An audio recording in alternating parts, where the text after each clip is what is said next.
Платон Алексеевич Оюнскай атынан литературный музей, атын музейтартан оратылах. Экспонаттар бұт үгістері қартысқалар, кенегелер, хуриячылар бидилен тұтты бұтмаллара саллара болар. Бияға маннаттан олыс әлбі ғарағынай кенеге презентациялара, суриячы үбілейдақ күннергерін Аллах, ақты кехелері, оғыларға студентерген Аллах, әме үгіс литературный тірәхінлер бәға болалар.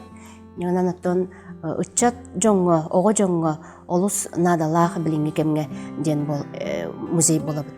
Кириятин күтті бұл алампа скамайката турар, бұл скамайкаға аттан манна жонлар кәлен олырын қарсқаға түйелер. Онаттан сақа литературата поэзияттан хағаламыта дер болақ бітте. Өксікулақ өліксөй байынай алғыға поэзияттан нянан бұл манна үгіс әлбәқ поэзия тәрәхінлері болалар. Нянан тұн бұл алампа ден сағамай бұл сақан ұротын кен тұттар поэта боллаға де. Нянан бұл алампа ұскамайката детек бітінде жонлар манна кәленлер. Наға жөйді қарсқаға түйелер. Серкіле түрімі бұл алампа хоппыронап жетім кергенін серкілеті болар. Бұл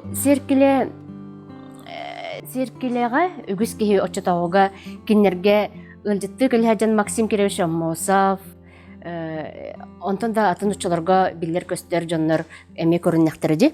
Бұл туғынан бұл серкілені туғынан ақтығы бар аматчығыя. Онтан Раиса Терентьевна Аммосов әме кәпсәтші бейі музей бұтырық күлі Арай аматчығыя манна очутал техникумығар үйеріне ғырттағына, кені олырар бастақы қоғаны бәшәттәммет, Еберден, онан бастакы бейет, хурияр оға учутал сурияр кихи атырынжа, жохом сүйер ең кемигер кенеха соғыты қоларуан бағар бұтжа. Неганан же көрдемет, қос. Онуға боланы бұл алампаға пұрынаптақ кен куаң бағай желяқтыр, оны беремет қоғы таатталар күттейін, неганан баран кепсетен көрденер бұл. Amma çıgıya alampaha pronap katiyen je kördebet. Onda kirbitiger aray jaga kiren kirbitiger alampa kergene dunyata süragan çapçuta dunyata kendini kiriyata kıtta tünnük attıgar munnukka bu serkile turbut. Onna ja uhun suhuğun kara suhuğun tarana turar bit. Ol tarana turan ja amma çıgıya kiren kelbitiger Дорабалоспут, amma çıgıya Evdekiye Konstantinovna Дорабалоспут emiye. Onattan kiriyat alampaha pronava ipitiger Dunya haydara kören baran amma çıgıyındaki kören baran battağın taranana turan bara bolu diyen baran kos deki ıybıt ebit. Anı ıybıt. Negenan attan onna kiren kirbitiger alampaha pronap atağın bәтигер ыксыры тутан туран остулга иганни маннык бир сире тоболу көрөн баран маннык кайдар комойбутту ханарган аннык остулга качайдан олор эбит. Ол ата амматчыгы этер бу очотого кемге мен кинлер кагы сыганнарын кемигер кирен келбеппен быхалак кергеннилер ден инеганан оттон оробуна маннык серкиле иннигер баттаган тарана турара ат кырычытын курдук маннык улахан бай өрүн көмүс быхалак дит тарагынан тарана турарын көрбүтүм ол иле каракпар калбыты ден бу серкиле маннык кара түрүмө серкиле бары ден серкилега ден этен арар. Анна Егорова саха профессиональный рыгыта кинехатик сибитебит кинлер алампа дунятынан тохтар дордулар эбит жүгөлилер иннигенен ол Анна Ивановна Егорова кыһыгар тексен кыһа бихека Земфира Макаровна манна музейка белектәбит бит. Платон Алексеевич Оюнскай ого сахан тухунан кепсир битигер бу маны кепсен агаратчы бит каяндаганы. Бу реальный чүлешага үйрәнә хаҗан корҗакускай коракка эрейдәктик кыһалгалактык улаппытын онны үйрәнә хаҗан көрсүбүттерин энеме бихебары билебит. Оноттон манны музей битигер копия көрдө хүйтүн хуруга бар прошениеден. Мен аны хәкыл гасты кепсим.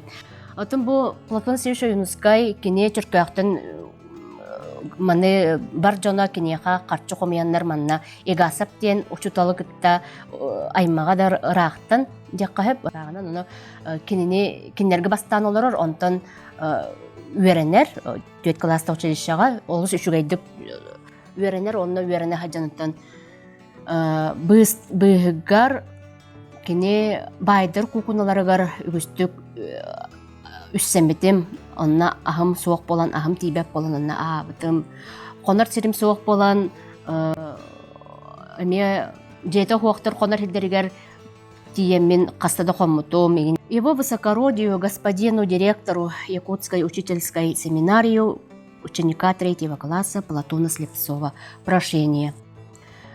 Будучи не в состоянии купить себе шубу и не имея со своей стороны никакого средства, кроме школьной стипендии, покорнейше прошу вас, ваше высокородие, отпустить мне шубу. У меня нет собственной шубы, так как ношу на время шубу Максима Аммосова. Но на чужое добро надеяться нельзя, он возьмет, когда ему захочется. И надеюсь, что педагогический состав войдет в мое положение и поддержит мою просьбу. К всему Платон Слепцов, 1915 год, февраль день. Эти 40-тах анныгар. Жети көрдігі ғұрғыттан көрдіқ бітіне самай тымны кығыңы кәмге кені таңнар таңа суаға бет.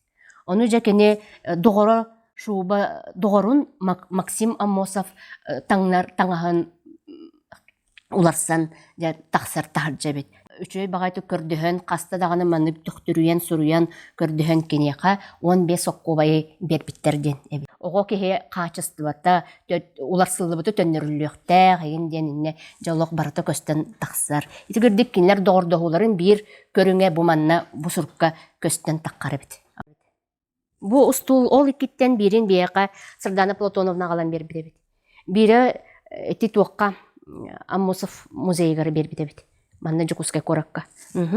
Бу стул туһунан Сырдана Платоновна кепсәби дә бит туактен.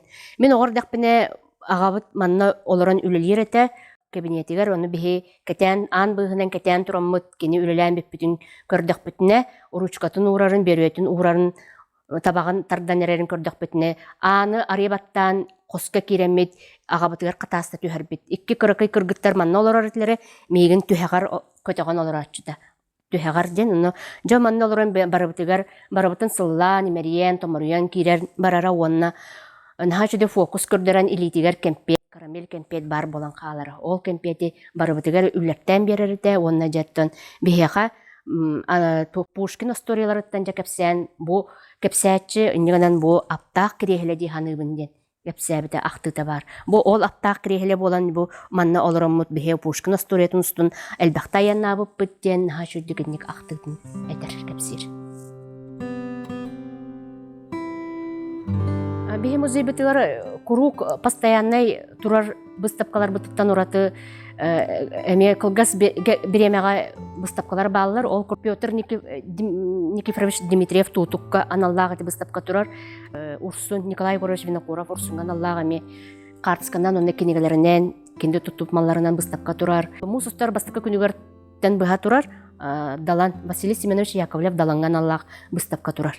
Оны кәлен әме көрі құтын сөп, кене оны қартысканан выставкалақ, кене аудио, видео, звуктарын көрдіребет, кепсибет, кене тұтта хажыбыт маллара, айыр үлетігер тұттыбыт әме маллара, рукопистара, кене нағарадалара, тұттыбыт ручката, остолугар курук доғар болан айыргар, хұрыяргар тұттыбыт маллара халлара баллар.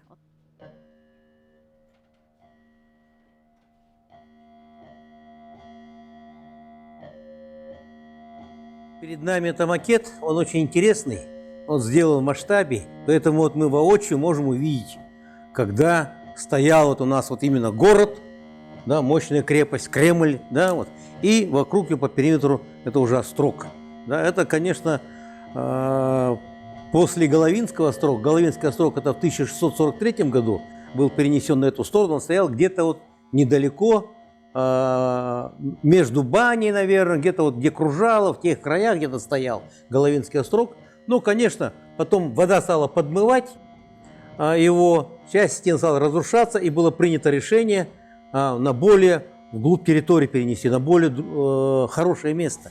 И вот тогда было принято решение перенести, это уже, скажем, район площади Дружбы. Вот если мы видим, вот эта крепость, вернее, эта церковь стоит, да, вот церковь это как раз, это Троицкий собор, в последний момент был Чароит, известный в городе Якутске Чароит, а до этого здесь располагался Сахатеатр наш, как раз отсюда, как раз с этого театра выросли все наши творческие коллективы, да, вот здесь. Или, скажем, вот что интересно еще, из всего этого, конечно, все было разрушено. В 1922 году, когда город был в полной осаде от повстанцев, да, повстанцами был осажден, и невозможно было, в общем-то, выйти за пределы города Якутска. Поэтому было принято решение остатки крепостных стен пустить на дрова. У нас была как раз в городе Якутская электростанция, которая давала свет городу Якутску, и топилась она, конечно, дровами. Благодаря наркомфину Семенову, вот он сохранился, вот эта вот надвратная башня, Якутская, вот острожная башня сохранилась, потому что он попросил, чтобы эта башня была сохранена, и чтобы ее сохранить, отдал свой дом на дрова. Ну, свой дачный дом, дачные дома были капитальные строения. И вот так эта башня сохранялась долго, до 2002 года, да, и была сожжена, и по обмерным чертежам, вот мы сегодня находимся над надвратной башней Якутского острога, она как раз по обмерным чертежам вот выполнена 1 к 1. Поэтому вот благодаря этому она так у нас есть. И я бы хотел сказать, что вот эту вот работу, уникальную работу, выполнил Валерий Михайлович Бессонов. Это потомственный казак. С первыми казаками его предки пришли сюда, в нашу республику, в Якутский край. И вот он здесь корни пустили. И вот они своим сыном выполняли эту работу. Они делали эту работу почти год. Год упорного труда. Сегодня, к сожалению, Валерия не стало, но вот его память о нем, вот она сохранилась. На нашей выставке, в нашей экспозиции есть вот уникальный могильный православный крест. Это подарок наших товарищей, которые работали. Но этот крест был привезен с местности Хонгор, Артига. Это вот как раз уже Салданский район. И вот по мнению, опять же, этих краеведов местных, это был как раз вот древний погост, один из самых первых православных погостов, потому что многие, собственно, все знают, да, об этом, что первый Ленский острог был заложен в 1632 году Петром Бекетовым в местности, где сейчас у нас примерно находится музей-заповедник «Дружба».